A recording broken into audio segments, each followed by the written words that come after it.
Hello, hello, hello. Checking audio. Good, good, good. Okay.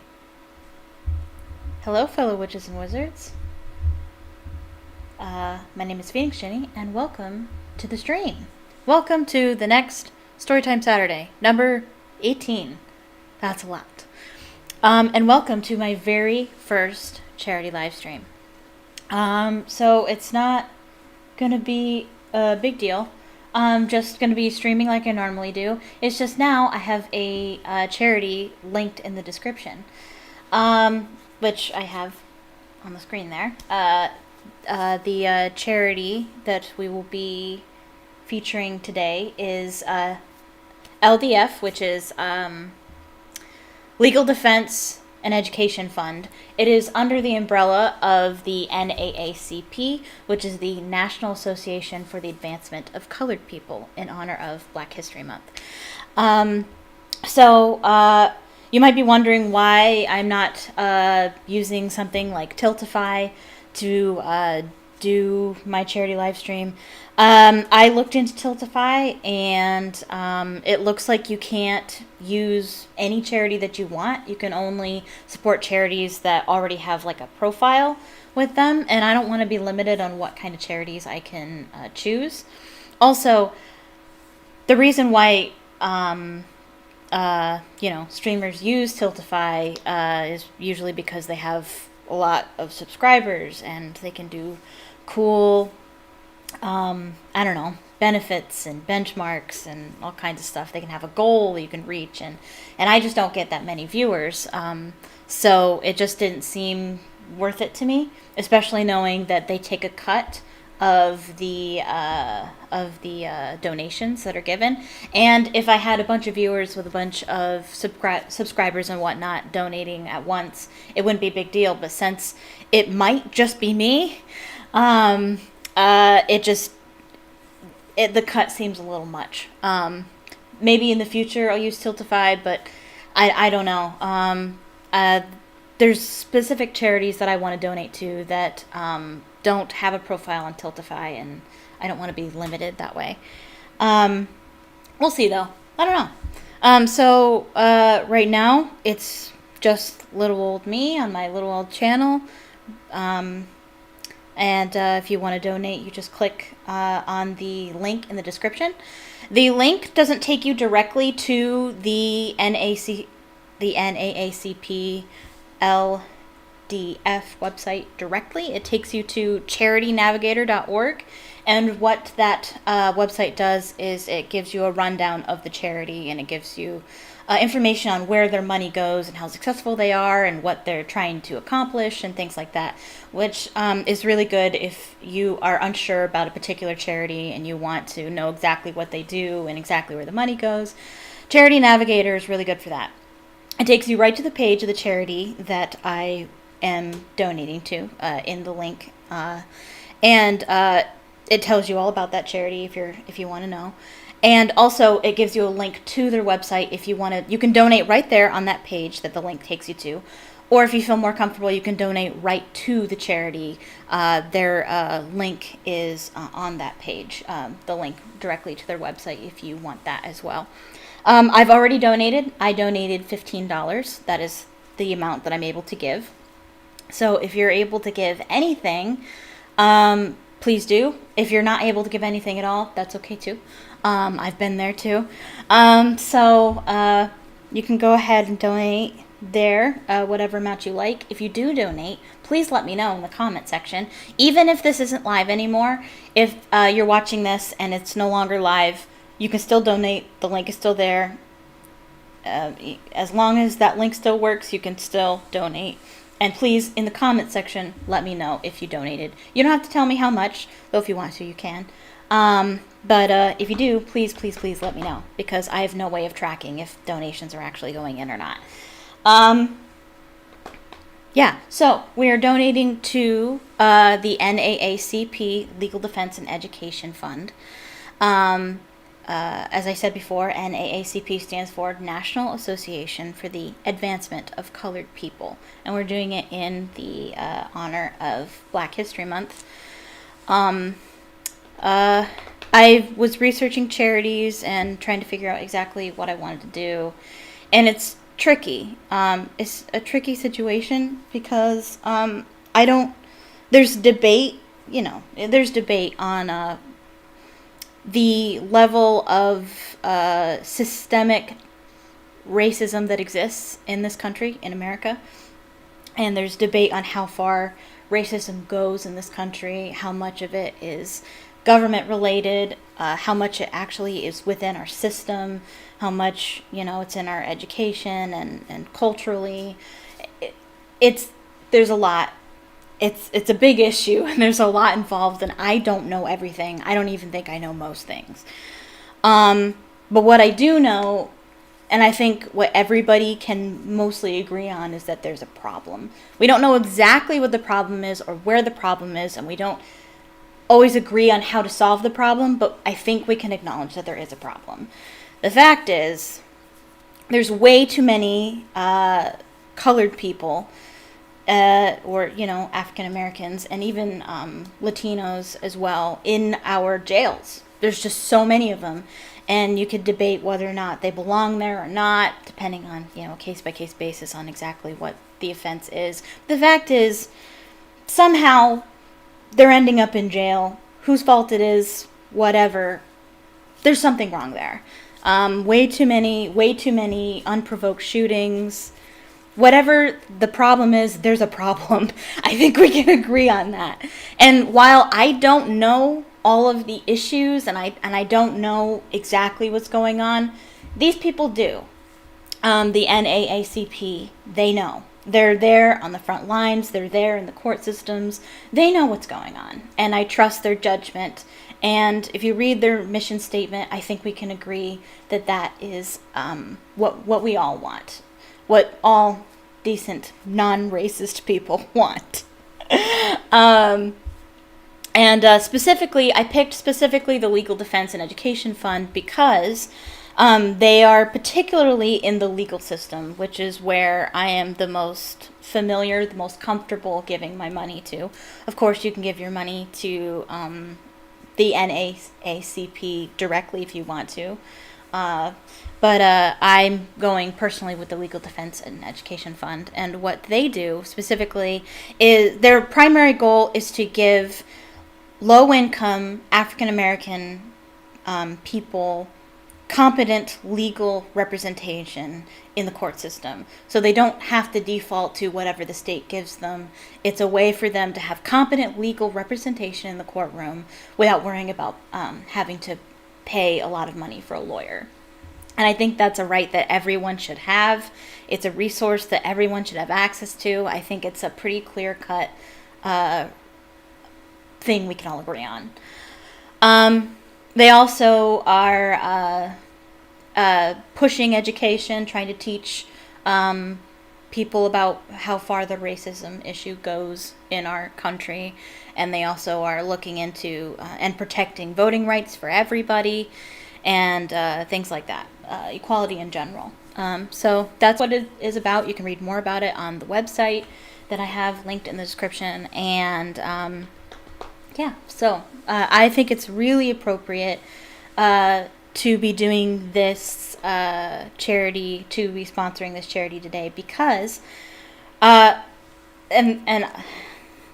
I'll just say this. We are finishing Chamber of Secrets today. We are finishing the last two chapters, 17 and 18, and we're going to free Dobby today. And I didn't intentionally do that. Well, I kind of did. When I was thinking about what stream to do my charity live stream for, I was thinking, well, do I want to do it for my Friday night stream or my Saturday stream? And I was like, well, how about the Saturday stream? Because Harry Potter. Was reading Harry Potter. There's a lot of well, first of all, I just want to say that I never want to make real life issues trivial.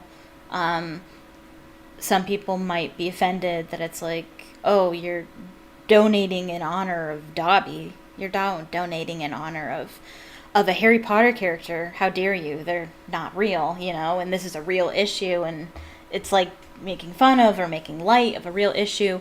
And the fact is, I don't see it that way.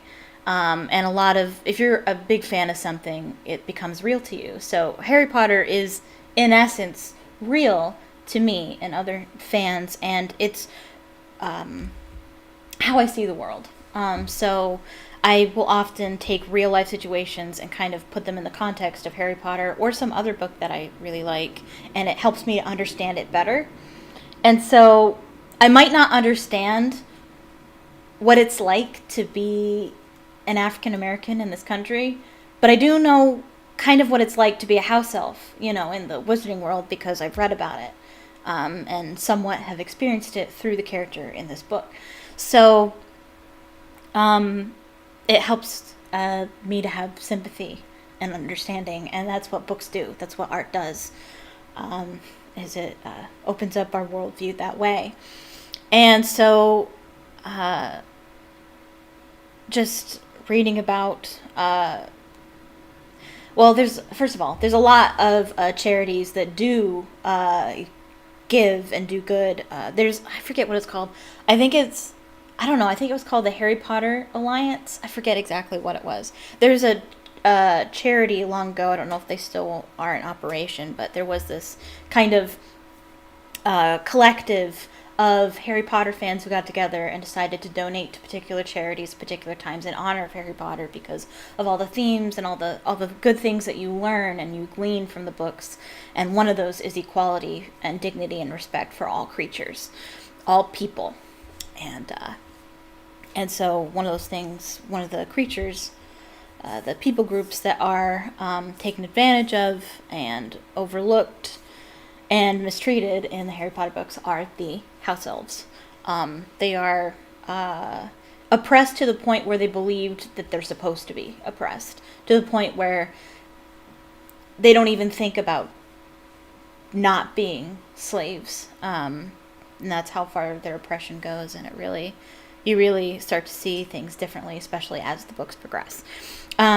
So if you donate today, donate in honor of Dobby the House Elf and all other House Elves who are still enslaved, and how they should be treated with dignity and respect and equality, just like colored people in this country. So, honored to be doing that, and as I've said, I've already donated. And it was an easy and very wonderful experience. I'm kind of like anxious when it comes to donating to non-Christian charities. For those who don't know, I am a Christian, and so there's charities that I'm very involved in that are Christian driven, run, and I trust them because I know them. But non-Christian charities I'm always kind of wary about because I don't know them. And so I'm just like, I don't know, should I be donating to this? This is a random website that I'm just putting my credit card details into, and that's why I make sure that the website that is in the link is the right website, and that you can have a way to check yourself to make sure that you can feel confident about giving to this particular charity. But the moment I did it, I felt great. I felt like I did something really good. I felt like I actually helped somebody. I felt like I actually did something, and that's really important. And I want that experience for you as well. Yeah, so please donate. Link in the description, and let me know if you do donate. Even if it's not live anymore, please let me know. Also, it's time to read some Harry Potter, everybody. It's time to finish Chamber of Secrets. I am so excited for the charity I want to sponsor next month. And it came to me because I was like, wow, that's really cool how, like, donating in honor of Black History Month really works for how we're freeing Dobby in today's reading. And I was like, well, can I do that again? Let's figure something out. What charity would work really well for Prisoner of Azkaban? And I think I'm going to go with the second charity that I considered for this month. Though I didn't pick it because it's not Black. It's not targeted to the Black community specifically. It definitely affects the Black community, but it's not specific about African Americans.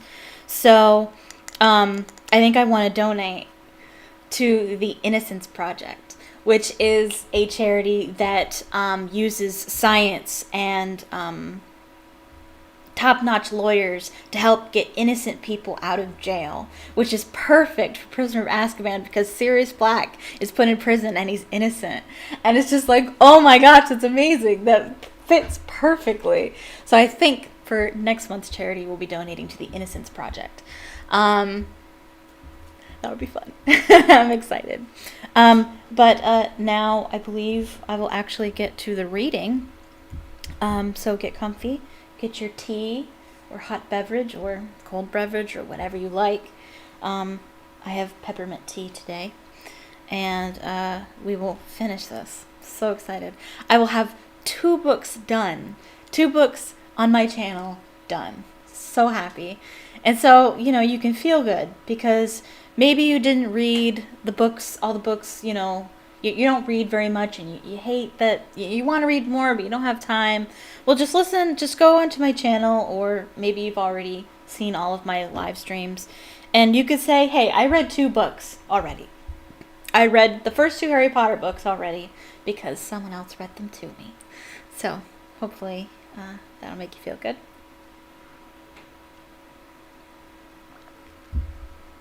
Okay. We're going to read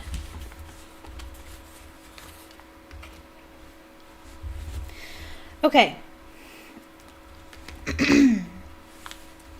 Chapter 17, The Heir of Slytherin. Oh, yes. It's going to get good now. I'm so excited.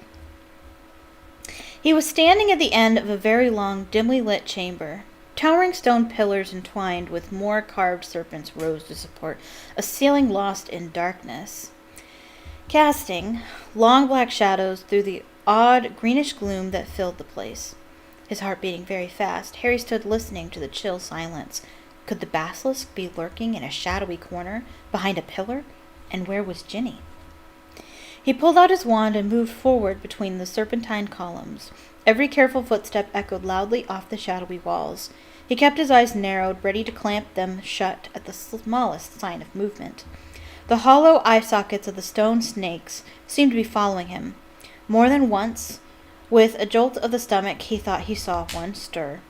Then, as he drew level with the last pair of pillars, a statue high as the chamber itself loomed into view, standing against the back wall.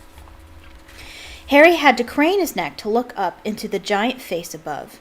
It was ancient and monkeyish, with a long, thin beard that fell almost to the bottom of the wizard's sweeping stone robes, where 2 enormous gray feet stood on the smooth chamber floor.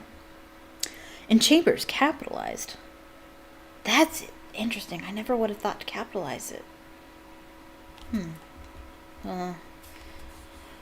Makes me question my punctuation capitalization abilities. And between the feet, face down, lay a small black-robed figure with flaming red hair. Yeah, it's just like the movie. Although the statue is actually his face on the wall, but it still looks way cool. Ginny, Harry muttered, sprinting to her and dropping to his knees. Ginny, don't be dead. Please don't be dead. He flung his wand aside, grabbed Ginny's shoulders, and turned her over. Her face was white as marble, and as cold, yet her eyes were closed, so she wasn't petrified. But then she must be... Ginny, please wake up, Harry muttered desperately, shaking her. Ginny's head lolled hopelessly from side to side. She won't wake, said a soft voice. Oh, I'm excited. This is the best part of the movie, to be honest. For me, it's the best part. Oh. Harry jumped and spun around on his knees. A tall, black-haired boy was leaning against the nearest pillar, watching. He was strangely blurred around the edges, as though Harry was looking at him through a misted window. But there was no mistaking him. Tom Riddle. Riddle nodded, not taking his eyes off Harry's face. What do you mean she won't wake? Harry said desperately. She's not. She's still alive, said Riddle, but only just. Harry stared at him. Tom Riddle had been at Hogwarts 50 years ago, yet here he stood, a weird, misty light shining about him, not a day older than 16. "Are you a ghost?" said Harry uncertainly.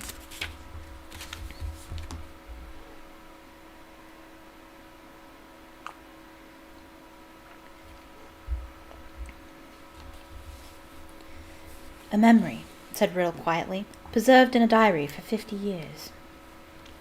He pointed toward the floor near the statue's giant toes. Lying open there was the little black diary Harry had found in Moaning Myrtle's bathroom. For a second, Harry wondered how it had got there. But there were more pressing matters to deal with. "You've got to help me, Tom," Harry said, raising Ginny's head again. "We've got to get her out of here. There's a basilisk. I don't know where it is, but it could be along any moment. Please, help me." Riddle didn't move. Harry, sweating, managing to hoist Ginny half off the floor and bend to pick up his wand again. But his wand had gone. "Did you see?" He looked up. Riddle was still watching him, twirling Harry's wand between his long fingers. "Thanks," said Harry, stretching out his hand for it. A smile curled the corners of Riddle's mouth. He continued to stare at Harry, twirling the wand idly. "Listen," said Harry urgently, his knees sagging with Ginny's dead weight. "We've got to go. If the basilisk comes, it won't come until it's cooled," said Riddle calmly. Harry lowered Ginny back onto the floor, unable to hold her up any longer. "What do you mean?" he said. "Look, give me my wand. I might need it." Riddle's smile broadened. "You won't be needing it," he said. Harry stared at him. "What do you mean I won't be?" "I've waited a long time for this, Harry Potter." "It's so good. I'm sorry, I can't contain my excitement," said Riddle. "For the chance to see you, to speak to you." "Look," said Harry, losing patience. "I don't think you get it. We're in the Chamber of Secrets. We can talk later." "We're going to talk now," said Riddle, still smiling broadly, and he pocketed Harry's wand. Harry stared at him. There was something very funny going on here. Yeah. "How did Ginny get like this?" he asked slowly. "Well, that's an interesting question," said Riddle pleasantly, "and quite a long story. I suppose the real reason Ginny Weasley's like this is because she opened her heart and spilled all her secrets to an invisible stranger." That's too relatable for me, if you know my story. "What are you talking about?" said Harry. "The diary," said Riddle. "My diary. Little Ginny's been writing in it for months and months, telling me all her pitiful worries and woes, how her brothers tease her, how she had to come to school with second-hand robes and books, and how," Riddle's eyes glinted, "how she didn't think famous, good, great Harry Potter would ever like her." Again, yeah, very relatable to me. Maybe I'll probably talk about this when I finish the chapter, but might share a little personal story with you guys. All the time he spoke, Riddle's eyes never left Harry's face. There was an almost hungry look in them. "It's very boring, having to listen to the silly little troubles of an 11-year-old girl," he went on. "But I was patient. I wrote back. I was sympathetic. I was kind. Ginny simply loved me. No one's ever understood me like you, Tom. I'm so glad I've got this diary to confide in. It's like having a friend I can carry around in my pocket."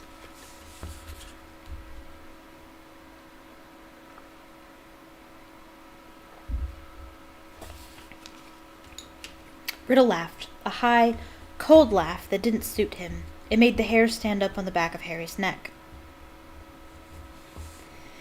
"If I say it myself, Harry, I've always been able to charm the people I needed.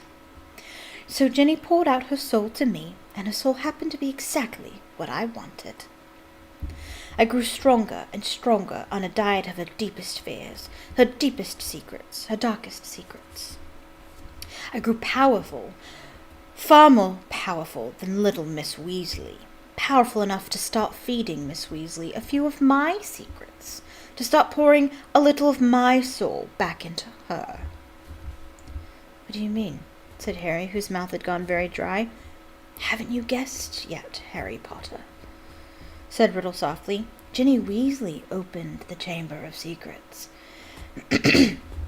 She strangled the school roosters and dubbed threatening messages on the walls. She set the Serpent of Slytherin on 4 mudbloods and the Squib's cat." "No," Harry whispered. "Yes," said Riddle calmly.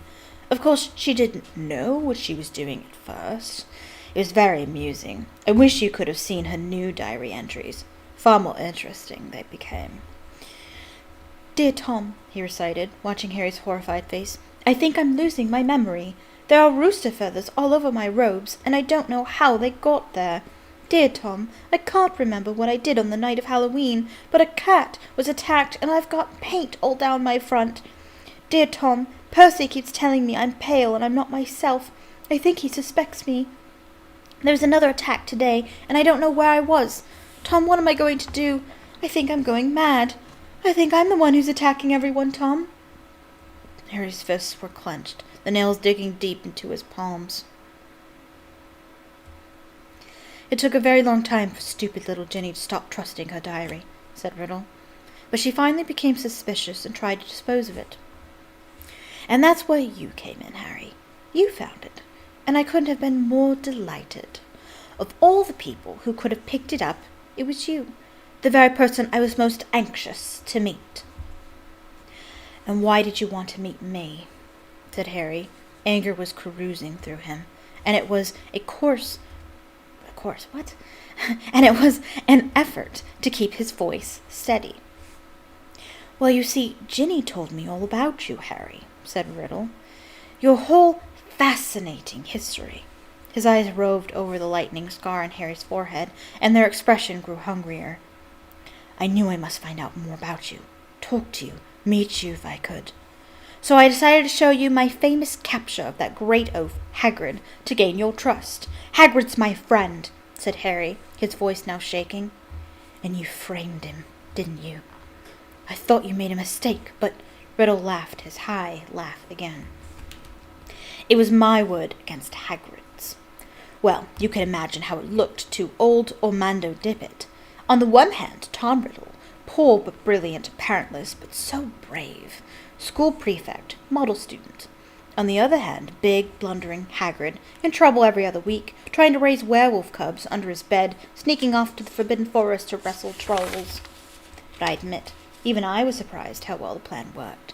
I thought someone must realize that Hagrid couldn't possibly be the heir of Slytherin. It had taken me 5 whole years to find out everything I could about the Chamber of Secrets and discover the secret entrance. As though Hagrid had the brains, all the power." It's another people group that is mistreated in the Wizarding world are giants, specifically half-giants. And so Hagrid didn't really stand a chance. It was a grave a carrying out of it was highly unjust, the way that Hagrid was expelled as well. And they probably didn't even consider that he would be innocent because he's half-giant. Another reason, another person you can donate in honor of is Hagrid, in that way.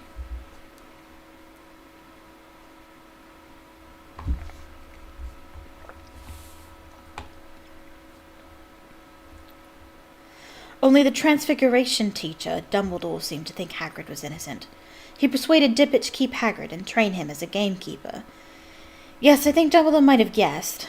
Dumbledore never seemed to like me as much as the other teachers did. I bet Dumbledore saw right through you, said Harry, his teeth gritted. Well, he certainly kept an annoyingly close watch on me after Hagrid was expelled, said Riddle carelessly. I knew it wouldn't be safe to open the chamber again while I was still at school, but I wasn't going to waste those long years I'd spent searching for it. I decided to leave behind a diary, preserving my 16-year-old self in its pages, so that one day, with luck, I'd be able to lead another in my footsteps and finish Salazar Slytherin's noble work. Well, you haven't finished it, said Harry triumphantly. No one's died this time, not even the cat. In a few hours, the Mandrake draft will be ready. and everyone who is petrified will be all right again." "Haven't I already told you," said Riddle quietly, "that killing mudbloods doesn't matter to me anymore? For many months now, my new target has been you." Harry stared at him. "Imagine how angry I was when the next time my diary was opened, it was Ginny who was writing to me, not you. She saw you with the diary, you see, and panicked. What if you found out how to work it, and I repeated all her secrets to you? What if, even worse, I told you who'd been strangling roosters? So the foolish little brat waited until your dormitory was deserted and stole it back. But I knew what I must do. It was clear to me that you were on the trail of Slytherin's heir. From everything Ginny had told me about you, I knew you would go to any lengths to solve the mystery. Particularly if one of your best friends was attacked. And Ginny had told me the whole school was buzzing because you could speak Parseltongue. So I made Ginny write her own farewell on the wall and come down here to wait. She struggled and cried and became very boring. But there isn't much life left in her. She put too much into the diary, into me. Enough to let me leave its pages at last. I have been waiting for you to appear since we arrived here. I knew you'd come. I have many questions for you, Harry Potter." "Like what?" Harry spat, fists still clenched. "Well," said Riddle, smiling pleasantly, "how is it that you, a skinny boy with no extraordinary magical talent, managed to defeat the greatest wizard of all time? How did you escape with nothing but a scar while Lord Voldemort's powers were destroyed? There is an odd red gleam in his hungry eyes now. Why do you care how I escaped?" said Harry slowly. "Voldemort was after your time." "Voldemort," said Riddle softly, "is my past, present, and future, Harry Potter." He pulled Harry's wand from his pocket and began to trace it through the air, writing 3 shimmering words: Tom Marvolo Riddle.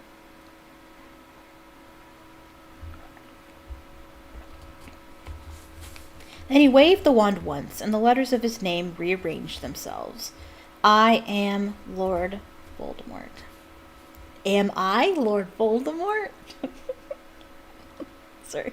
That's from Harry Potter senior year. Yeah. Am I Lord Anyway.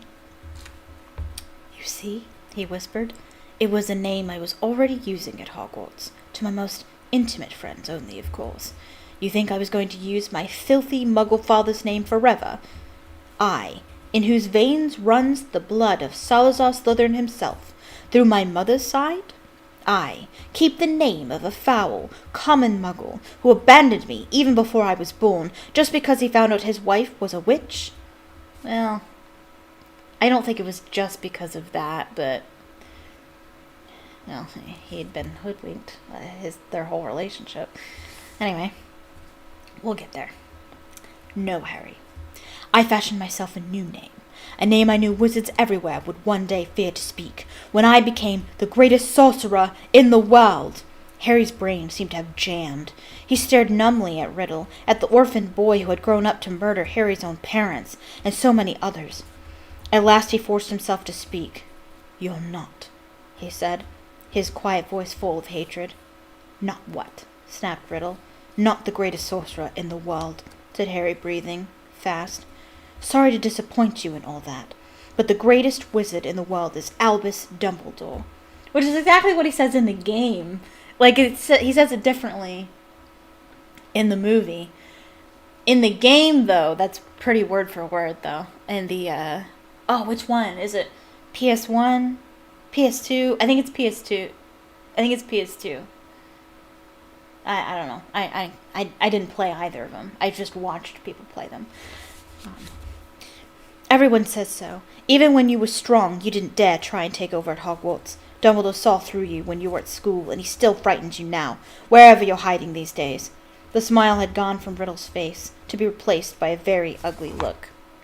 "Dumbledore's been driven out of this castle by the mere memory of me," he hissed. He's not as gone as you might think," Harry retorted.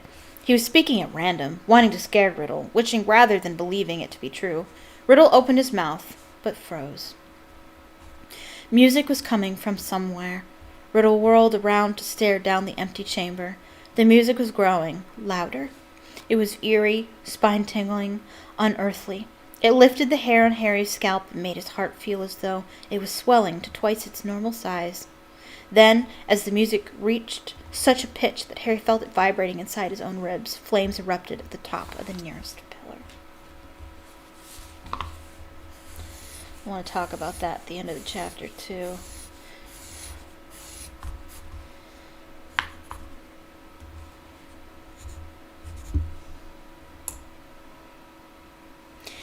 A crimson bird the size of a swan had appeared, piping its weird music to the vaulted ceiling. It had a glittering golden tail as long as a peacock's and gleaming golden talons, which was gripping a ragged bundle. A second later, the bird was flying straight at Harry. It dropped the ragged thing it was carrying at its feet, then landed heavily on his shoulder. As it folded its great wings, Harry looked up and saw it had a long, sharp golden beak and a beady black eye. The bird stopped singing. It sat still and warm next to Harry's cheek, gazing steadily at Riddle. "That's a phoenix," said Riddle, staring shrewdly back at it. "Folks?" Harry breathed, and he felt the bird's golden claws squeeze his shoulder gently.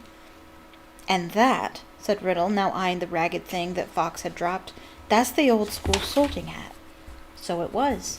Patched, frayed, and dirty, the hat lay motionless at Harry's feet.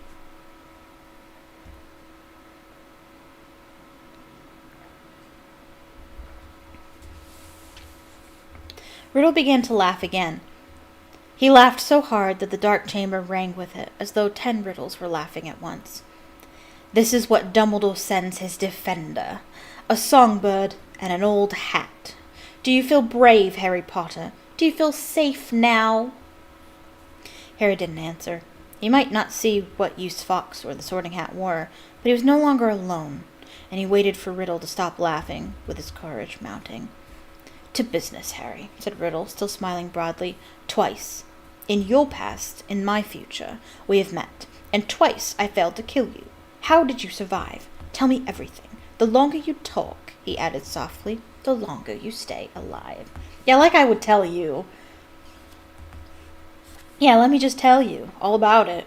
Harry was thinking fast, weighing his chances. Riddle had the wand. He, Harry, had Fawkes and the Sorting Hat. Well, the Sorting Hat is capitalized, too. I don't know if I would have thought to capitalize that. Neither of which would be good in a duel. It looked bad, all right. But the longer Riddle stood there, the more life was dwindling out of Ginny. And in the meantime, Harry noticed suddenly Riddle's outline was becoming clearer and more solid. If it had to be a fight between him and Riddle, better sooner than later. "No one knows why you lost your powers when you attacked me," said Harry abruptly. "I don't know myself. But I know why you couldn't kill me. Because my mother died to save me. My common muggle-born mother," he added, shaking with suppressed rage. "She stopped you killing me, and I've seen the real you. I saw you last year. You're a wreck. You're barely alive. That's where all your power got you. You're in hiding. You're ugly. You're foul." Riddle's face contorted. Then he forced it into an awful smile. "So, your mother died to save you. Yes, that's a powerful countercharm. I can see now. There's nothing special about you, after all. I wondered, you see. There are strange likenesses between us, after all. Even you must have noticed. Both half-bloods." Really? Harry is pure blood. I mean, technically. Both his parents are magical. Both of them. I don't think it counts. He probably counts it as half-blood because his mom is muggle-born.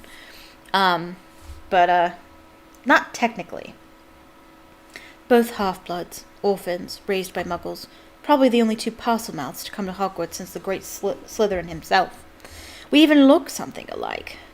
But after all, it was merely a lucky chance that saved you from me. It's all I wanted to know. Harry stood, tense, waiting for Riddle to raise his wand, but Riddle's twisted smile was widening again. "Now, Harry, I'm going to teach you a little lesson. Let's match the powers of Lord Voldemort, heir of Slytherin, against famous Harry Potter, and the best weapons Dumbledore can give him." He cast an amused eye over Fawkes and the Sorting Hat, then walked away. Harry, fear spreading up his numb legs, watched Riddle stop between the high pillars and look up into the stone face of Slytherin, high above him in the half-darkness. Riddle opened his mouth wide and hissed, but Harry understood what he was saying. "Speak to me, Slytherin, greatest of the Hogwarts Four." Harry wheeled around to look up at the statue, Fawkes swaying on his shoulder. Slytherin's gigantic stone face was moving. Horror-struck, Harry saw his mouth opening, wider and wider, to make a huge black hole. And something was stirring inside the statue's mouth, something was slithering up from its depths. Harry backed away until he hit the dark chamber wall, and as he shut his eyes tight, he felt Fawkes's wings sweep his cheek as he took flight. Harry wanted to shout, "Don't leave me!" But what chance did a phoenix have against the King of Serpents?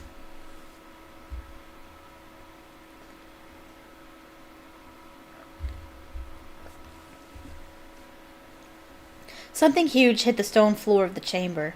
Harry felt it shudder. He knew what was happening. He could sense it, could almost see the giant serpent uncoiling itself from Slytherin's mouth. Then he heard Riddle's hissing voice. "Kill him."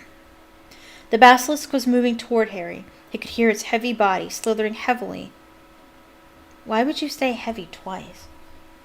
That's not...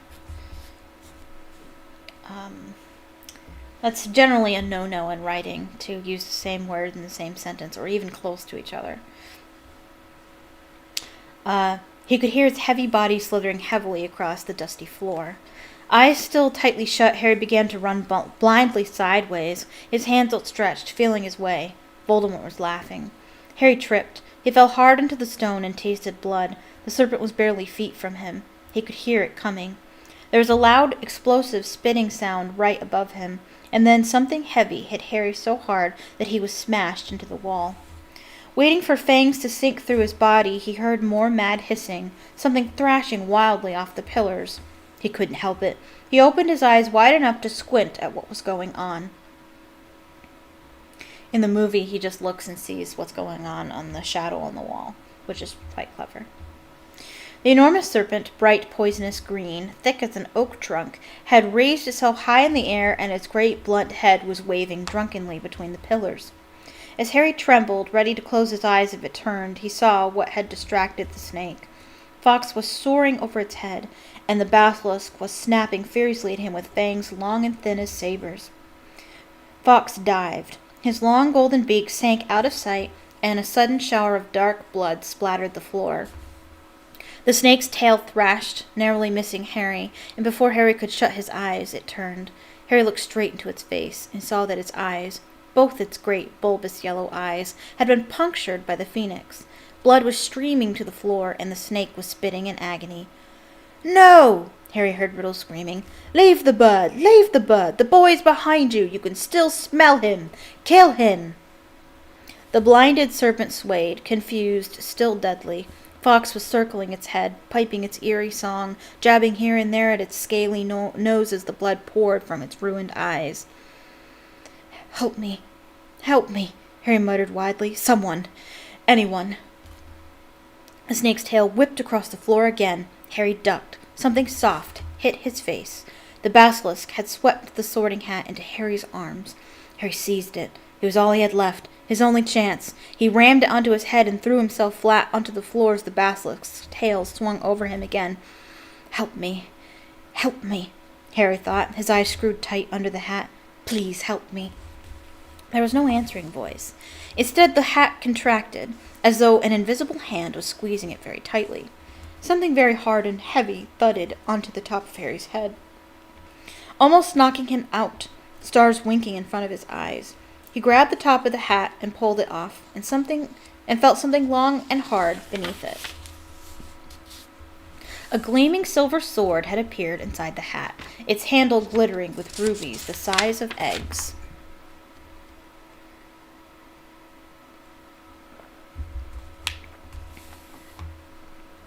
"Kill the boy! Leave the bird! The boy is behind you! Sniff! Smell him!" Harry was on his feet, ready. The basilisk's head was falling, its body coiling around, hitting pillars as it twisted to face him. He could see the vast, bloody eye sockets, see the mouth stretching wide enough to swallow him whole, lined with fangs long as his sword, thin, glittering, venomous. It lunged blindly. Harry dodged, and it hit the chamber wall. It lunged again, and its forked tongue lashed Harry's side. He raised his sword in both his hands. The basilisk lunged again, and this time its aim was true. Harry threw his whole weight behind the sword and drove it into the hilt. Drove to the hilt into the roof of the serpent's mouth. But as warm blood drenched Harry's arms, he felt a searing pain just above his elbow. One long, poisonous fang was sinking deeper and deeper into his arm, and it splintered as the basilisk keeled over sideways and fell, twitching to the floor. Harry slid down the wall. He gripped the fang that was spreading poison through his body and wrenched it out of his arm, but he knew it was too late. White-hot pain was spreading slowly and steadily from the wound. Even as he dropped the fang and watched his own blood soaking his robes, his vision went foggy. The chamber was dissolving in a whirl of dull color. A patch of scarlet swam past, and Harry heard a soft clatter of claws beside him. "Folks," said Harry thickly. "You are fantastic, folks." He felt the bird lay its beautiful head on the spot where the serpent's fang had pierced him. He could hear echoing footsteps, and then a dark shadow moved in front of him. "You're dead, Harry Potter," said Riddle's voice above him. "Dead.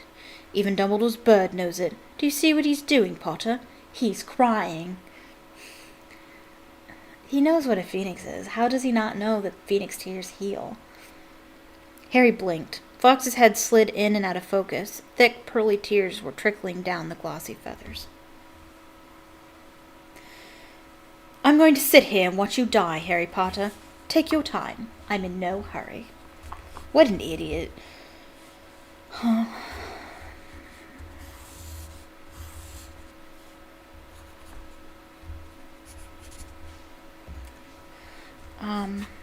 Harry felt drowsy. Everything around him seemed to be spinning. "So ends the famous Harry Potter," said Riddle's distant voice, "alone in the Chamber of Secrets, forsaken by his friends, defeated at last by the Dark Lord he so unwisely challenged. You'll be back with your dead mudblood mother soon, Harry. She bought you 12 years of borrowed time, but Lord Voldemort got you in the end, as you knew he must." If this is dying, thought Harry, it's not so bad. Even the pain was leaving him. But was this dying? Instead of going black, the chamber seemed to be coming back into focus. Harry gave his head a little shake, and there was Fawkes, still resting his head on Harry's arm. A pearly patch of tears was shining all around the wound, except that there was no wound. "Get away, Bird," said Riddle's voice suddenly. "Get away from him. I said get away." Harry raised his head. Riddle was pointing Harry's wand at Fawkes. There was a bang like a gun, and Fawkes took flight again in a whirl of color and scarlet.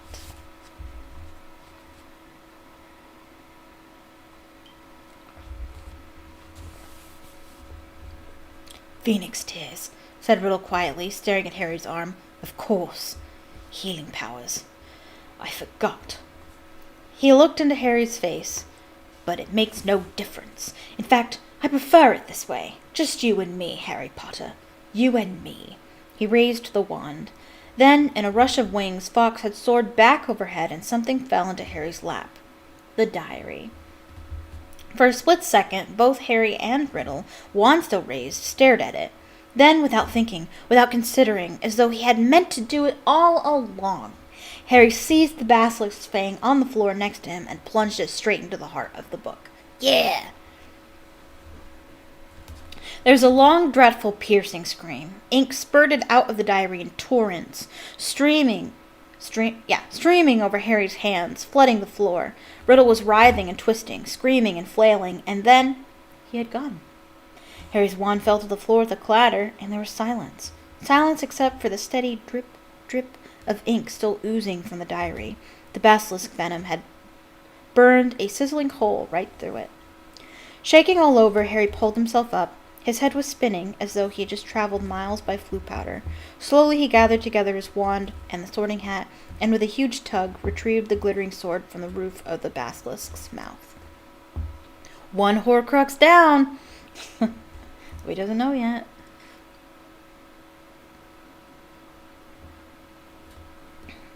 Then came a faint moan from the end of the chamber. Ginny was stirring. As Harry hurried toward her, she sat up. Her bemused eyes traveled from the huge form of the dead basilisk, over Harry in his blood-soaked robes, then in the diary in his hand. She drew a great shuddering gasp, and tears began to pour down her face. Harry, oh, Harry, I tried to tell you at breakfast, but I couldn't say it in front of Percy. It was me, Harry, but I swear I didn't mean to. Riddle made me. He took me over, and how did you kill that thing? But where's Riddle? The last thing I remember is him coming out of the diary. It's all right, said Harry, holding up the diary and showing Ginny the fang hole. Riddle's finished. Look, him and the basilisk. Come on, Ginny, let's get out of here. I'm going to be expelled. Ginny wept as Harry helped her awkwardly to her feet. I've looked forward to coming to Hogwarts ever since Bill came, and now I'll have to leave, and what'll Mum and Dad say? Fawkes was waiting for them, hovering in the chamber entrance. Harry urged Ginny forward. They stepped over the motionless coils of the dead basilisk, through the echoing gloom, and back into the tunnel. Harry heard the stone doors close behind him with a soft hiss. After a few minutes' progress up the dark tunnel, a distant sound of slowly shifting rock reached Harry's ears. Ron! Harry yelled, speeding up. Ginny's okay! I've got her! He heard Ron give a strangled cheer, and then turned the next bend to see his eager face staring through the sizable gap he had managed to make in the rock fall. Ginny! Ron thrust an arm through the gap in the rock to pull her through first. You're alive! I don't believe it! What happened? How? Well, where did that bird come from?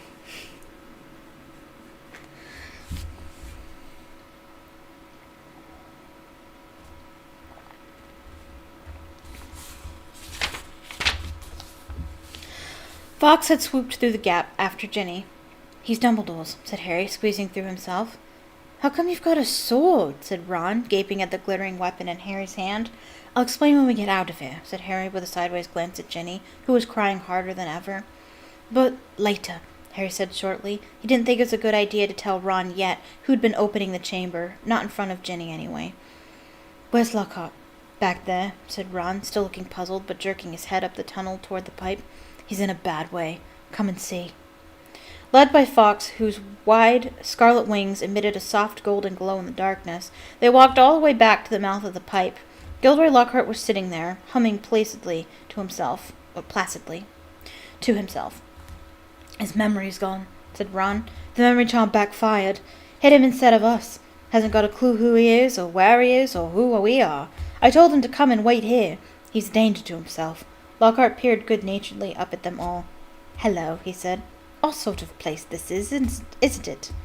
Do you live here? It's a good part.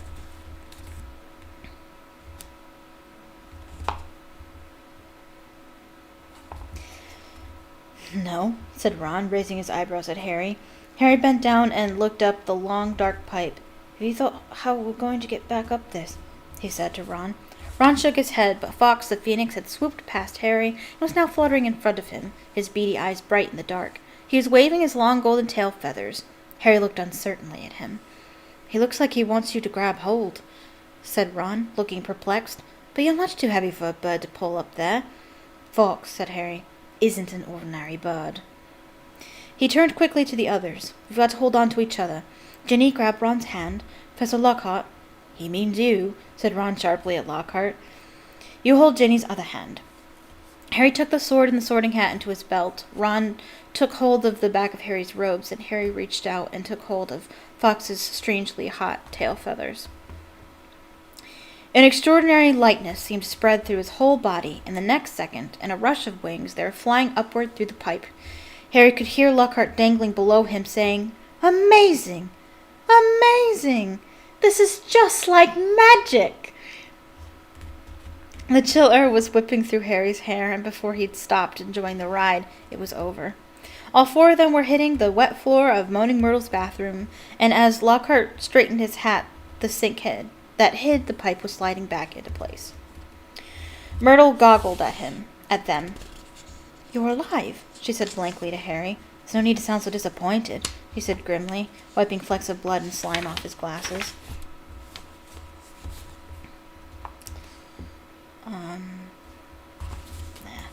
bother. Oh, well, I'd just been thinking, if you had died, you'd have been welcome to share my toilet, said Myrtle, blushing silver. Ugh, said Ron as they left the bathroom for the dark, deserted corridor outside. Harry, I think Myrtle's grown fond of you. You've got competition, Ginny. But tears were still flooding silently down Ginny's face. Where now? Said Ron, with an anxious look at Ginny. Harry pointed. Fawkes was leading the way, glowing gold along the corridor. They strode after him, and moments later found themselves outside Professor McGonagall's office. Harry knocked and pushed the door open. So that is chapter 17 finished.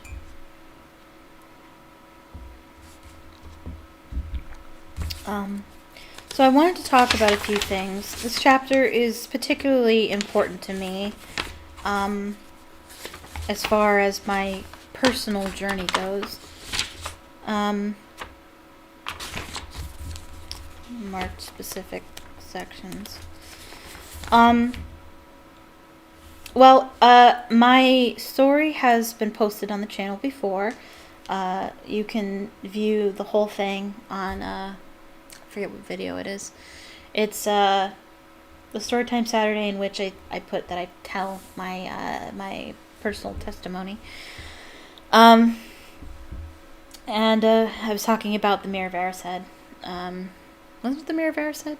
Yes. And talking about the dangers of becoming obsessed with something to the point where you give your life over to it, and how it causes you to forget to live, as Dumbledore would put it. You can find the whole story there. Maybe I'll link it in the description somewhere after the fact. But I want to talk about on the similar topic, the importance of being careful about where you put your heart. As you can see with Ginny, she found this diary and she immediately just poured her whole soul into it, not knowing where it came from, who was talking back to her. She really invested her life essentially into something that was out to harm her. And that's something that you have to be careful with, because I know from personal experience, putting my heart into things that are actually meant to harm you. I don't know. I think about that in terms of Harry Potter, how I became so obsessed with Harry Potter that it became my whole life, and essentially it destroyed me.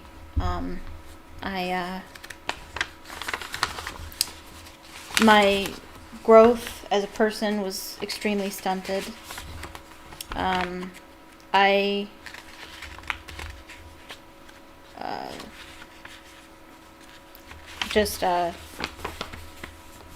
was stunted socially, spiritually, emotionally, mentally, because I chose to give my whole heart away to something that wasn't going to, that wasn't good for me, in a way that wasn't good for me.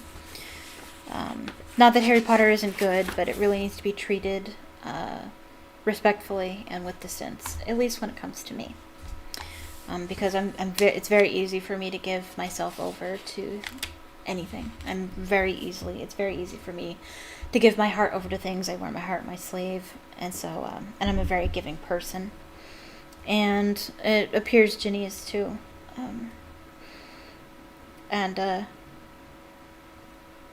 Hopefully she learned to be more careful about that sort of thing. I also want to talk about who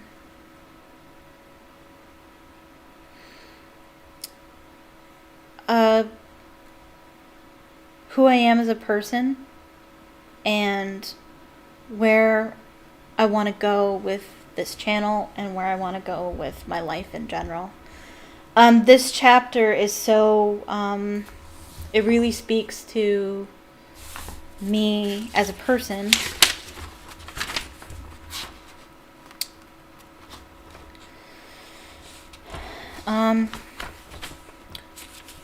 And you can kind of see the kind of person that I am based on my channel name. I call myself PhoenixGinny, because the phoenix is my favorite creature, and Ginny is my favorite Harry Potter character, the character that I most identify with. And I already kind of shared how I identify with Ginny so much. How she easily gives her heart away to things. She's a caring person, and I do the same. And that's why we both need to be careful about what we put our souls into, what we put our heart and our energy into. I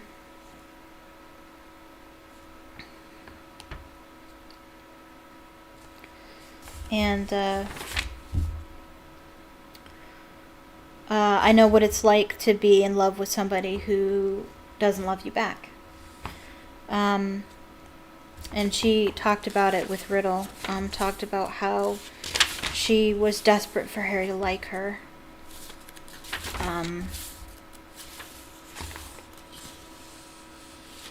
Oh yeah. Writing for months and months, telling me all her pitiful worries and woes, how her brothers tease her, how she had to come to school with secondhand robes and books, and how she didn't think famous, great Harry Potter would ever like her. I'm very familiar with the feeling of, just as Ginny, it's easy for me to love somebody. It's easy for me to give my heart to somebody. It almost doesn't matter who you are or what wrong you've done or how flawed you are as a person. It's very easy for me to love you. Just because, I don't know, honestly, and that's such a good thing. It's such a good thing to be a very caring person, because the world needs people, because there's so many people out there that needs to be loved despite how very broken they are. But at the same time, it's also damaging to the lover, the person doing the loving, because they can get hurt as well, as you can see with Ginny here. And she's already kind of given herself over to Harry when Harry is unable to reciprocate. Now, I understand that they're children. I understand that she's 11, he's 12, and they don't know anything about love whatsoever.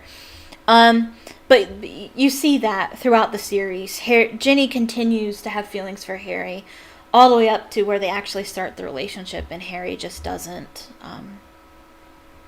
He's constantly looking in a different direction. And that's definitely been true for me.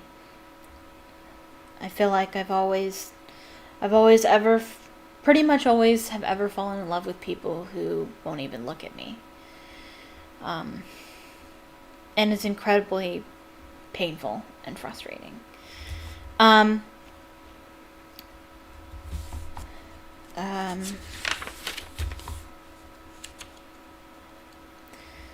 how she stole the diary from Harry because she wanted to protect him.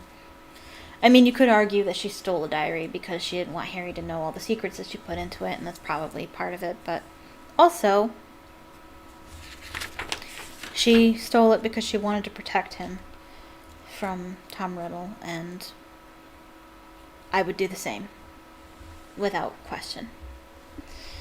And then Fox the Phoenix is also part of my name, because Fox is who I want to be.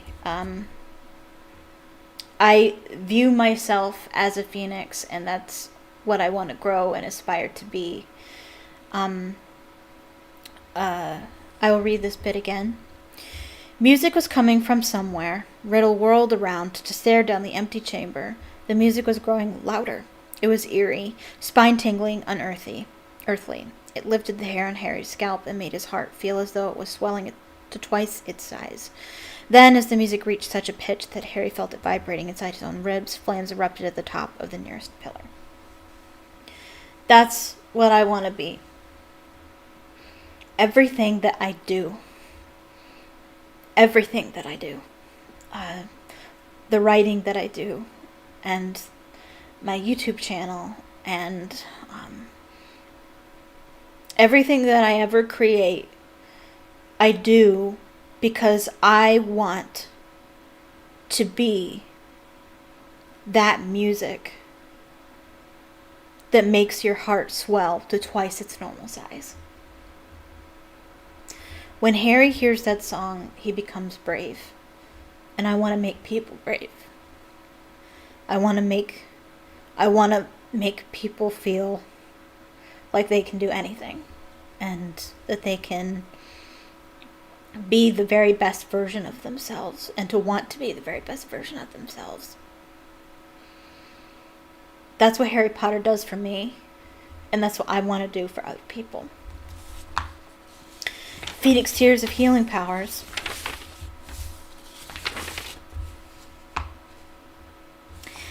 And I feel like my tears have healing powers as well. For me personally, I'm a highly emotional person. It doesn't take much to make me cry. I can basically cry on command. But I'm just a highly sympathetic person. And I feel like sympathy is so overrated, and being emotional is so overrated. Or underrated. Yes, underrated. How there's just not enough of it. How sympathy is what turns evil into good. Sympathy is what turns people from hateful to kind. And just and my suffering, the hard things that I've been through, also I think will bring healing to myself, but also healing to other people. Just my ability to feel and sympathize is.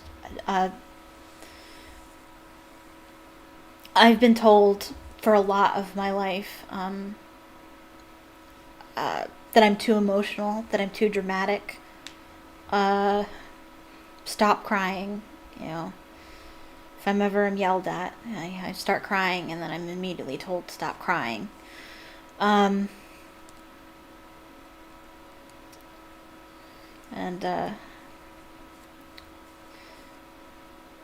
cry, at movies, and I cry at all kinds of things. And I've been looked at and thought, what's wrong with you? Why are you crying? And just criticized essentially for being very emotional. And that needs to stop. Not just for me, but for other people who are also emotional. And while emotions should never be in control of your choices, you definitely, there's absolutely room for self-control and rational thinking. Emotions are just as important and should never be disregarded or shut down or just completely ignored, because emotions do have a place. It's essential, it's part of being human. I also like to think that being as emotional as I am, I think it's healing for other people as well, not just me. I think it's just this being able to convey my emotion and tell my story through emotion, I think is healing for others as well.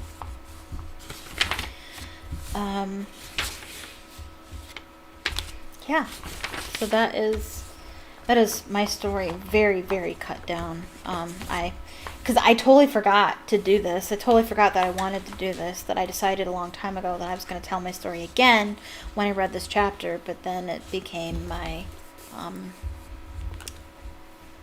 charity live stream, and I totally forgot about it, didn't even advertise it, so I'm not going to retell the story, but I'll, as I did, touch on it a little bit. But if you're interested in the full story, it is on my channel. Look through my Storytime Saturdays. You'll find it. I think it's in the title or the description or something. But anyway, that is the end of chapter 20. Chapter 17. We're going to read chapter 18 after this break. Again, please check out the link in the description and donate. I also would appreciate it if you would leave a like on the stream. It tells YouTube that you like it and that it's more likely to share it with other people so that more people can see the link and donate. And please, click subscribe and the bell notification icon and follow me on Twitter and all those things. But I will be right back for chapter 18 after this short 15-minute break. Welcome back. Welcome back to the stream. Okay, so if you are just joining us, hello. And don't forget to check out the link in the description.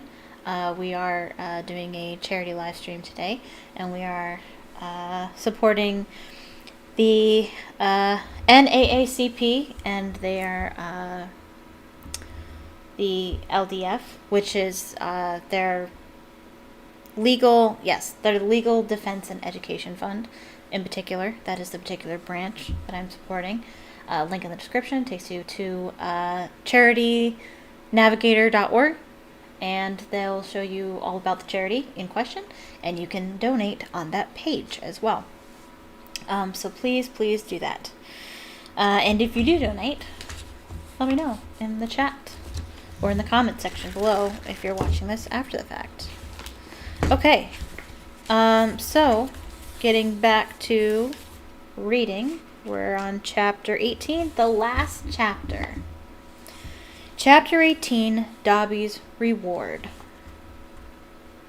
For a moment there was silence as Harry, Ron, Ginny, and Lockhart stood in the doorway, covered in muck and slime and, in Harry's case, blood.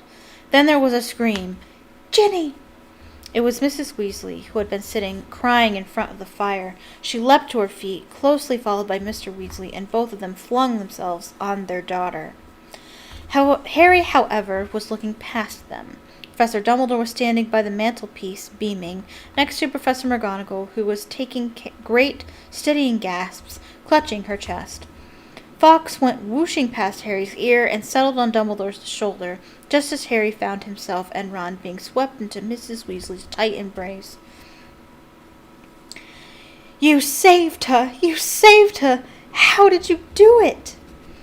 "I think we'd all like to know that," said Professor McGonagall weakly. Mrs. Weasley let go of Harry, who hesitated for a moment, then walked over to the desk and laid upon it the sorting hat, the ruby-encrusted sword, and what remained of Riddle's diary. Then he started telling them everything. For nearly a quarter of an hour he spoke into the rapt silence. He told them about hearing the disembodied voice, how Hermione had finally realized that he was hearing a basilisk in the pipes, how he and Ron had followed the spiders into the forest, that Aragog had told them where the last victim of the basilisk had died, how he had guessed what that moaning Myrtle had been the victim, and that he didn't guess that, Ron did. Was it Ron? I forget. Was it Ron who guessed it? It wasn't that long ago. Chamber of Secrets. Aragog. At the end of the chapter. No, it was Harry's idea. Okay. Alright, where I've lost my place. How he had guessed that Moaning Myrtle had been the victim, and that the entrance to the Chamber of Secrets might be in her bathroom. Very well, Professor McGonagall prompted him as he paused. So you found out where the entrance was, breaking 100 school rules into pieces along the way, I might add. But how on earth did you get out of there alive, Potter? So Harry, his voice now growing hoarse from all this talking, told them about Fawkes's timely arrival and about the sorting hat giving him the sword. But then he faltered. He had so far avoided mentioning Riddle's diary, or Ginny. She was standing with her head against Mrs. Weasley's shoulder, and tears were still cruising silently down her cheeks. What if they expelled her? Harry thought in panic. Riddle's diary didn't work anymore. How could they prove it had been he who'd made her do it all? Instinctively, Harry looked at Dumbledore, who smiled faintly, the firelight glancing off his half-moon spectacles. "What interests me most," said Dumbledore gently, "is how Lord Voldemort managed to enchant Ginny, when my sources tell me he's currently in hiding in the forests of Albania." "What sources?" "I'm interested." Relief, warm, sweeping, glorious relief, swept over Harry. "What's that?" said Mr. Oh, I thought it was Mrs. "What's that?" said Mr. Weasley in a stunned voice. "You know who? Enchant Ginny?" "But Ginny's not... Ginny hasn't been... Has she?" "It was this diary," said Harry quickly, picking it up and showing it to Dumbledore. "Riddle wrote it when he was 16. Dumbledore took the diary from Harry and peered keenly down his long, crooked nose at its burnt and soggy pages. "Brilliant," he said softly. Of course, he was probably the most brilliant student Hogwarts has ever seen. He turned around to the Weasleys, who were looking utterly bewildered. "Does he know even now what it is?"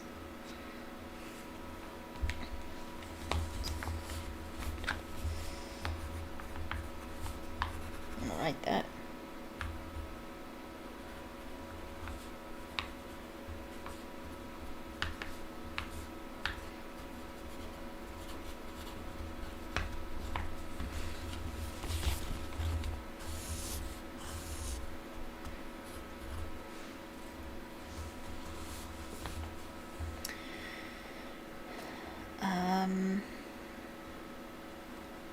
Very few people know that Lord Voldemort was once called Tom Riddle.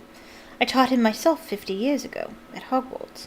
He disappeared after leaving the school, travelled far and wide, sank so deeply into the dark arts, consorted with the very worst of our kind, underwent so many dangerous magical transformations, that when he resurfaced as Lord Voldemort, he was barely recognizable. Hardly anyone connected Lord Voldemort with the clever, handsome boy who was once head boy here. "But Ginny," said Mrs. Weasley, "what's our Ginny got to do with him? His diary," Ginny sobbed. "I've been writing in it, and he's been writing back all year." "Ginny," said Mr. Weasley, flabbergasted, "haven't I told you anything? What have I always told you? Never trust anything that can think for itself if you can't see where it keeps its brain. Why didn't you show the diary to me, or your mother? A suspicious object like that, it was clearly full of dark magic." "I didn't know," sobbed Ginny. "I found it inside one of the books Mom got me. I thought someone had just left it in there and forgotten about it." Miss Weasley should go up to the hospital ring right away," Dumbledore interrupted in a firm voice. "This has been a terrible ordeal for her. There will be no punishment. Older and wiser wizards than she have been hoodwinked by Lord Voldemort." He strode over to the door and opened it. "Bed rest, and perhaps a large, steaming mug of hot chocolate. I always find that cheers me up." He added, twinkling kindly down at her, "You will find that Madame Pomfrey is still awake. She's just giving out mandrake juice. I dare say the basilisk's victims will be waking up any moment." "So Hermione's okay," said Ron brightly. "There has been no lasting harm done, Ginny," said Dumbledore. Mrs. Weasley led Ginny out, and Mr. Weasley followed, still looking deeply shaken. "You know, Minerva," Professor Dumbledore said thoughtfully to Professor McGonagall, "I think all this merits a good feast. Might I ask you to go and alert the kitchens?" "Right," said Professor McGonagall crisply, also moving to the door. "I'll leave you to deal with Potter and Weasley, shall I?" "Certainly," said Dumbledore. She left, and Harry and Ron gazed uncertainly at Dumbledore. What exactly had Professor McGonagall meant deal with them? Surely, they weren't about to be punished. "I seem to remember telling you both that I would have to expel you if you broke any more school rules," said Dumbledore. So we're now, looking back at the beginning. We're back where we were at the beginning when they first arrived at Hogwarts, and they were in trouble for taking the flying car to school. That's a very common writer's trick of ending the book where you started it, but looking at things differently. It's a good way to show character development and story progression. If you start the book one way and then you end it similarly, and you see how the characters and the situations are different. There might be a term for it, but I'm unfamiliar with it. Ron opened his mouth in horror, which goes to show that the best of us must sometimes eat our words. Dumbledore went on smiling. You will both receive special awards for services to the school. And, let me see. Yes, I think 200 points apiece for Gryffindor. Gryffindor wins! Harry went on an adventure. Gryffindor wins.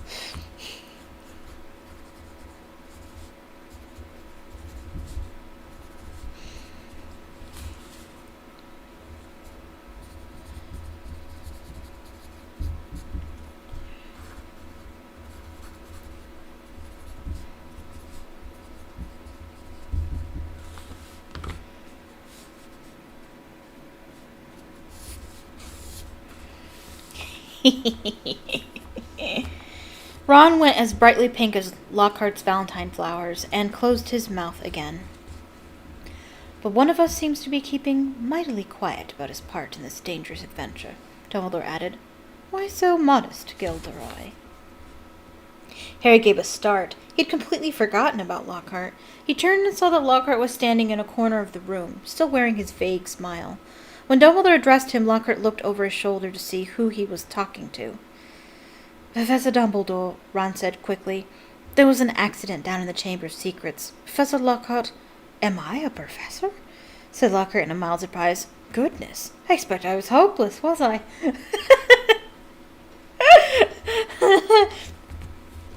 He tried to do a memory charm, and the wand backfired, Ron explained quietly to Dumbledore.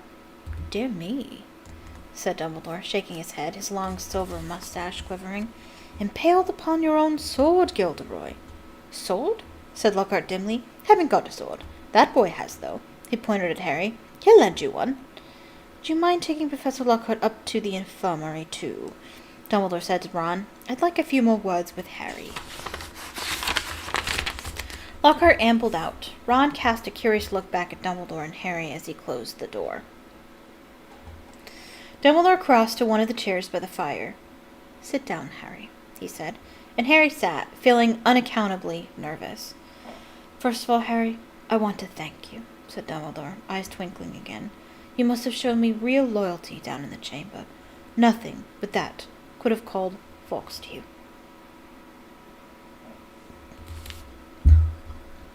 Oh no, I just read ahead. One second. Dude. I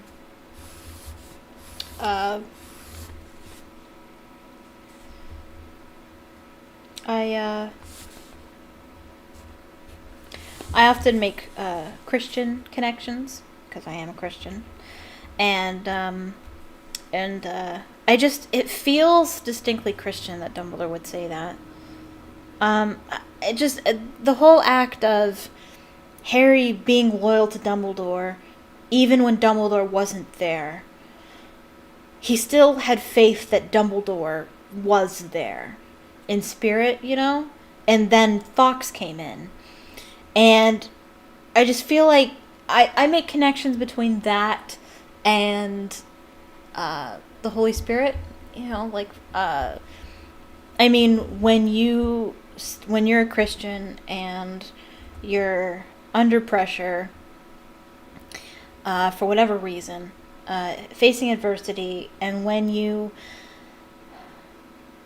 hold on to your faith, you stand in your faith, and believe that God is going to come through, that's when the Holy Spirit comes in and does exactly, and does what you expected him to. Okay, that's not really the best way to put it. God doesn't always help us the way we expect him to, but he does help us. We stand firm in our faith, and that's when help comes.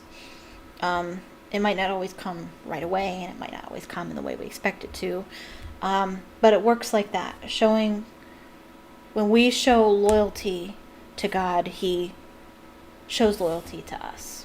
I think that's a good way of putting it. And I feel like that's just what I'm reminded of when I read this section, when I read that Dumbledore said, you know, Fawkes came to you because you believed in me. I believe that God works that way too. He stroked the phoenix, which had fluttered down onto his knee. Harry grinned awkwardly as Dumbledore watched him.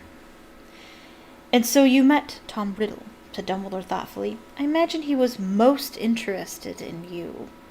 Suddenly, something that was nagging at Harry came tumbling out of his mouth. "Professor Dumbledore, Riddle said that I'm like him. Strange likenesses," he said. "Did he now?" said Dumbledore, looking thoughtfully at Harry from under his thick silver eyebrows. "And what do you think, Harry?" "I don't think I'm like him," said Harry more loudly than he'd intended. "I mean, I'm in Gryffindor. But he fell silent, a lurking doubt resurfacing in his mind.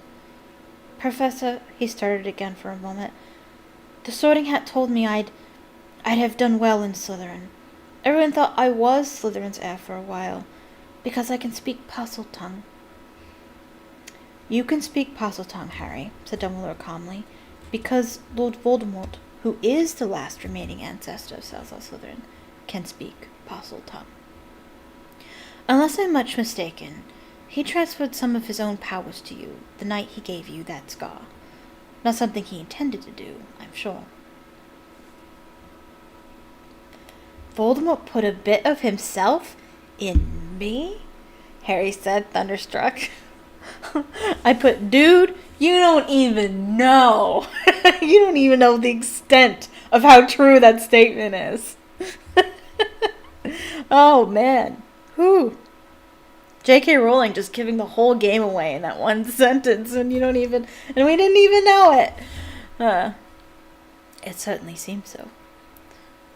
"So I should be in Slytherin," Harry said, looking desperately into Dumbledore's face. "The Sorting Hat could see Slytherin's power in me, and it put you in Gryffindor," said Dumbledore calmly. "Listen to me, Harry.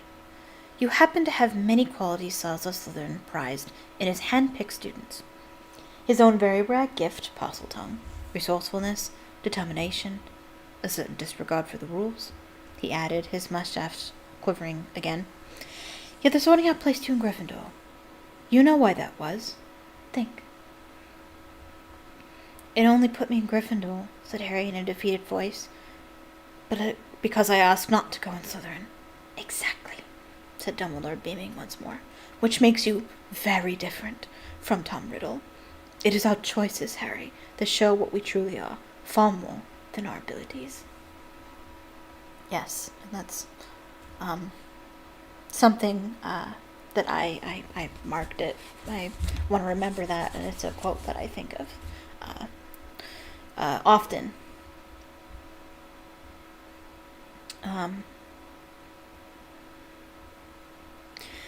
Harry sat motionless in his chair, stunned.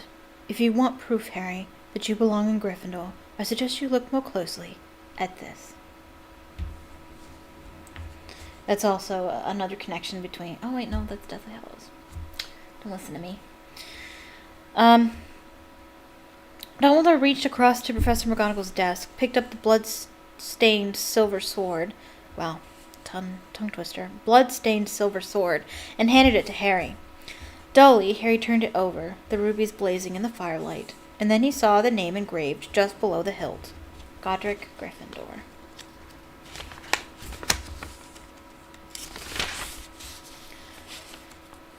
"Only a true Gryffindor could have pulled that out of the hat, Harry," said Dumbledore simply. For a minute, neither of them spoke. Then Dumbledore pulled open one of the drawers in Professor McGonagall's desk and took out a quill and a bottle of ink. "What you need, Harry, is some food and sleep. I suggest you go down to the feast while I write to Azkaban. We need our gamekeeper back. And I must draft an advertisement for the Daily Prophet, too," he added thoughtfully. "We'll be needing a new defense against the dark arts teacher. Dear me, we do seem to run through them, don't we?" Harry got up and crossed to the door. He had just reached for the handle, however, when the door burst open so violently that it bounced back off the wall. Lucius Malfoy stood there, fury in his face, and cowering behind his legs, heavily wrapped in bandages, was Dobby. "Good evening, Lucius," said Dumbledore pleasantly. Mr. Malfoy almost knocked Harry over as he swept into the room, Dobby went scurrying in after him, crouching at the hem of his cloak, a look of abject terror on his face. The elf was carrying a stained rag with which he was attempting to finish cleaning Mr. Malfoy's shoes. Apparently Mr. Malfoy had set out in a great hurry, for not only were his shoes half polished, but his usually sleek hair was disheveled. Ignoring the elf bobbing apologetically around his ankles, he fixed his cold eyes upon Dumbledore. "So," he said, "you've come back. The governor suspended you, but you still saw fit to return to Hogwarts." "Well, you see, Lucius," said Dumbledore, smiling serenely, "the other 11 governors contacted me today. It was something like being caught in a hailstorm of owls, to tell the truth. They'd heard that Arthur Weasley's daughter had been killed, and wanted me back here at once. They seemed to think I was the best man for the job after all. Very strange tales they told me, too. Several of them seemed to think that you had threatened to curse their families if they didn't agree to suspend me in the first place." Mr. Malfoy went even paler than usual, but his eyes were still slits of fury. "So, have you stopped the attacks yet?" he sneered. "Have you caught the culprit?" "We have," said Dumbledore with a smile. "Well," said Mr. Malfoy sharply, "who is it?" "The same person as last time, Lucius," said Dumbledore. "But this time Lord Voldemort was acting through somebody else, by means of this diary." He held up the small black book with a large hole through the center. Watching Mr. Malfoy closely, Harry, however, was He held up the small black book with a large hole through the center, watching Mr. Malfoy closely. Harry, however, was watching Dobby. The elf was doing something very odd. His great eyes fixed meaningfully on Harry. He kept pointing at the diary, then at Mr. Malfoy, and then hitting himself hard in the head with his fist. "I see," said Mr. Malfoy slowly to Dumbledore. "A clever plan," said Dumbledore in a level voice, still staring Mr. Malfoy straight in the face. "Because if Harry here," Mr. Malfoy shot Harry a swift, sharp look, "and his friend Ron hadn't discovered this book, why, Ginny Weasley might have taken all the blame. No one would ever have been able to prove she hadn't acted of her own free will." Mr. Malfoy said nothing. His face was suddenly mask-like. "And imagine," Dumbledore went on, "what might have happened then. The Weasleys are one of our most prominent pureblood families. Imagine the effect on Arthur Weasley and his Muggle Protection Act, if his own daughter was discovered attacking and killing Muggleborns. Very fortunate the diary was discovered, and Riddle's memories wiped from it. Who knows what the consequences might have been otherwise." It's like he's really trying to rub salt in the wound. Mr. Malfoy forced himself to speak. "Very fortunate," he said stiffly. And still, behind his back, Dobby was pointing, first to the diary, then to Lucius Malfoy, then punching himself in the head. And Harry suddenly understood. He nodded at Dobby, and Dobby backed into a corner, now twisting his ears in punishment. "Don't you want to know how Ginny got hold of that diary, Mr. Malfoy?" said Harry. "That's ballsy." Lucius Malfoy rounded on him. "How should I know how that stupid little girl got hold of it?" he said. "Because you gave it to her," said Harry, "in fluorescent blots. You picked up her old Transfiguration book and slipped the diary inside it, didn't you?" He saw Mr. Malfoy's white hands clench and unclench. "Prove it," he hissed. "Oh, no one will be able to do that," said Dumbledore, smiling at Harry. "Not now that Riddle has vanished from the book. On the other hand, I would advise you, Lucius, not to go giving out any more of Lord Voldemort's old-school things. If any more of them find their way into innocent hands, I think Arthur Weasley, for one, will make sure they are traced back to you."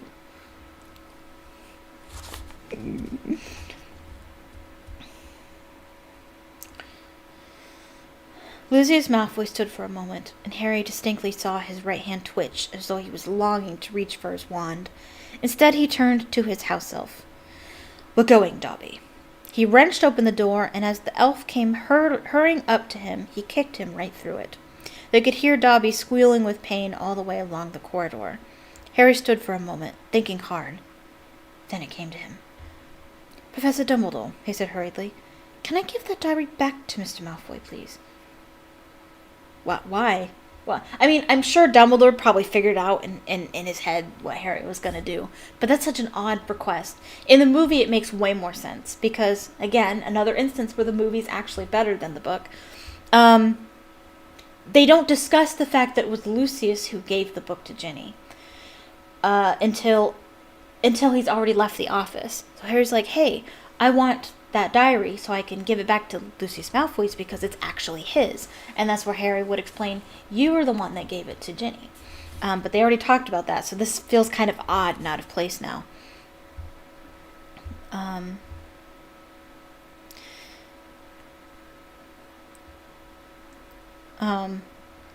But I find it odd that Dumbledore would give it back to him. And then how did Dumbledore get it back? At least in the movie, he had it. In Half-Blood Prince, he had the diary back. I don't remember if he had it in the book, though. I don't know. I feel like that's something you should hold on to, just in case, you know? I wouldn't just giving it back to Lucius Malfoy or whatever. I wouldn't do that. Certainly, Harry, said Dumbledore calmly. But hurry, the feast, remember. Harry grabbed the diary and dashed out of the office. He could hear Dobby's squeals of pain receding around the corner. Quickly, wondering if this plan could possibly work, Harry took off one of his shoes, pulled off his slimy, filthy sock, and stuffed the diary into it. See, in the movie, he put the sock in the book. I think it's way better in the movie. It makes way more sense. Because Lucius Malfoy didn't see the sock. He had no idea of what was happening at all. He still doesn't, but it makes more sense logically the way they do it in the movie. Then he ran down the dark corridor. He caught up with them at the top of the stairs. Mr. Malfoy, he gasped, skidding to a halt. I've got something for you. And he forced the smelly sock into Lucius Malfoy's hand. What the? Mr. Malfoy ripped the sock off the diary, threw it aside, then looked fiercely from the ruined book to Harry. See, this is just odd. In the movie, it kind of makes sense, but in the book, it's really strange. You'll meet the same sticky end as your parents one of these days, Harry Potter, he said softly. They were meddlesome fools, too. He turned to go. Come, Dobby. I said come. Wait, hold on. Did he do it already? Oh. Mr. Malfoy ripped the sock off the diary and threw it to the side. See, now you could argue that he didn't give him the sock. He just threw it and Dobby caught it. In the movie, he literally gives the book to Dobby and Dobby opens it and the sock is inside. It makes way more sense the way they do it in the film. It's not supposed to be that way. The book is supposed to be better. I don't know. But Dobby didn't move. He was holding up Harry's disgusting, slimy sock and looking at it as though it were a priceless treasure. Master has given a sock, said the elf in wonderment. Master gave it to Dobby. No, he threw it and you caught it. Not the same thing, but anyway. Oh, I should write that.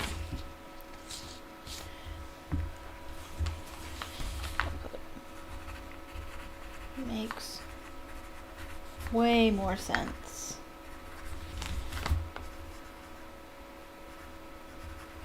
In the film.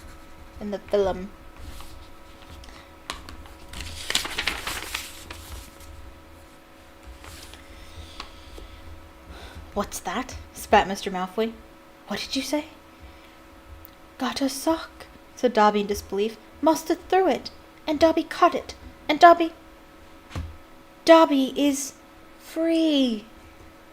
Lucius Malfoy stood frozen, staring at the elf. Then he lunged at Harry. You've lost me, my servant boy! But Dobby shouted, You shall not harm Harry Potter. There was a loud bang, and Mr. Malfoy was thrown backward. He crashed down the stairs, 3 at a time, landing in a crumpled heap on the landing below.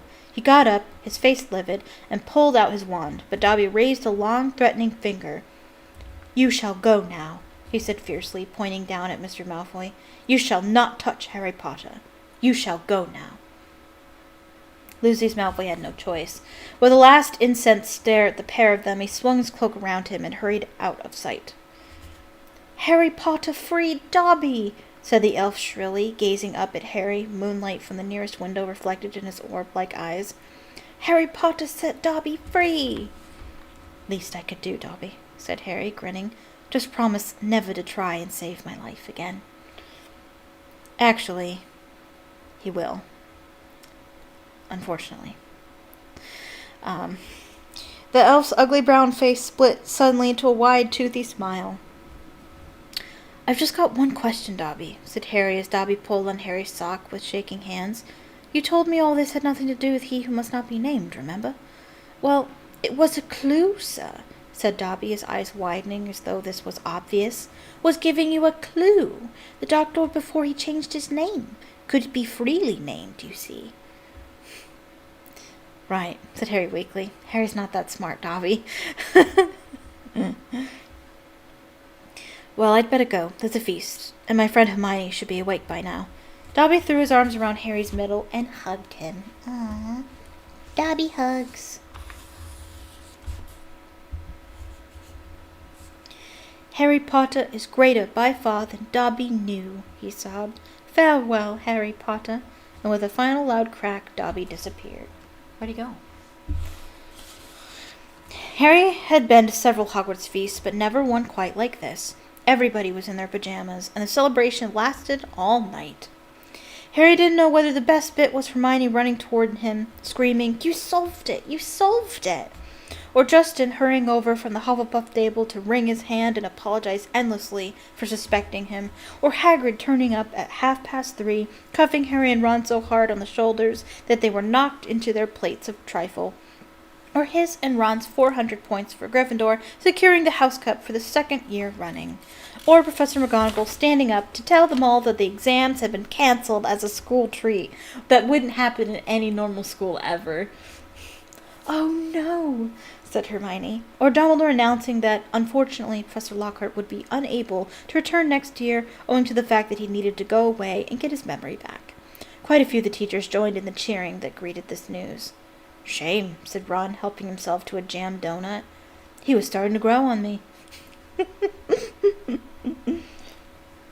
The rest of the final term passed in a haze of blazing sunshine.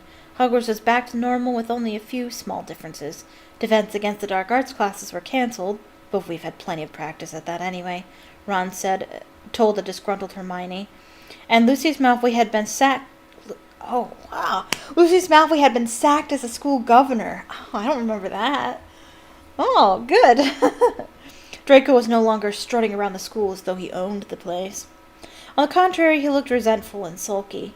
On the other hand, Ginny Weasley was perfectly happy again. Too soon it was time for the journey home on the Hogwarts Express. Harry, Ron, Hermione, Fred, George, and Ginny got a compartment to themselves. They made the most of the last few hours in which they were allowed to do magic before the holidays. They played Exploding Snap, set off the very last of Fred and George's filibuster fireworks, and practiced disarming each other by magic. Harry was getting very good at it. I sure hope so. He's going to be using that spell a lot. They were almost at King's Cross when Harry remembered something. Ginny, what did you see Percy doing that he didn't want you to tell anyone? Oh, that's right. Oh, that, said Ginny, giggling. Well, Percy's got a girlfriend. Fred dropped a stack of books on George's head. What? It's that Ravenclaw prefect, Penelope Clearwater, said Ginny. That's who he was writing to all last summer. He's been meeting her all over the school in secret. I walked in on them kissing in an empty classroom one day. He was so upset when she was, attacked. You won't tease him, will you? She added anxiously. Wouldn't dream of it, said Fred, who was looking like his birthday had come early. Definitely not, said George, snickering. The Hogwarts Express slowed and finally stopped. Harry pulled out his quill and a bit of parchment and turned to Ron and Hermione. This is called a telephone number, he told Ron, scribbling it twice. You will regret this, Harry. You will regret giving Ron this phone number. Tearing the parchment in two and handing it to them. I told your dad how to use the telephone last summer. He'll know. Call me at the Dursleys, okay? I can't stand another 2 months with only Dudley to talk to. Your aunt and uncle will be proud, though, won't they? Said Hermione as they got off the train and joined the crowd thronging toward the enchanted barrier. when they hear what you did this year. Proud? Said Harry. Are you crazy? All those times I could have died and I didn't manage it? They'd be furious. And together they walked back through the gateway to the Muggle world. Yay! I didn't realize that was the last sentence. I would have said it a lot more dramatically. I'll reread that. And together they walked back through the gateway to the Muggle world. The end. Yay!